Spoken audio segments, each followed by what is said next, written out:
বলছি বোন, একটু শোনো না। বলছিলাম আমি আর তোমার দাদা একটু মেলায় গিয়েছিলাম। ঠিক আছে, কি বলবে বলো। বোন, মেলায় গিয়ে আমার দুটো কানের খুব পছন্দ হয়েছিল, তাই তোমার জন্য একটা আমার জন্য একটা নিয়ে এসেছি। কানের দুল কই, দেখি দেখি দেখি। এই দেখো, এই নাও। ওয়াও, কানেরটা কি সুন্দর।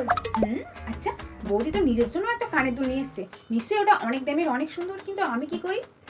দেখি বৌদি, তোমার কানের দুলটা একটু দেখাও তো আমাকে। আমার কানেরটা দেখবে? ঠিক আছে, এই দেখো। কই, দেখি দেখি দেখি। ওয়াও, এই কানেরটাও তো খুব সুন্দর। এই বৌদিটাও না ভীষণ শয়তান, নিজের জন্য দামি কানের এনে আর আমার জন্য একটা কম দামি কানের নিয়ে এসেছে। দাঁড়াও, তোমার মজা আমি দেখাচ্ছি। শোনো বৌদি, আমার না এই কানেরটা একদমই পছন্দ হয়নি, আমি এইটাই নেব।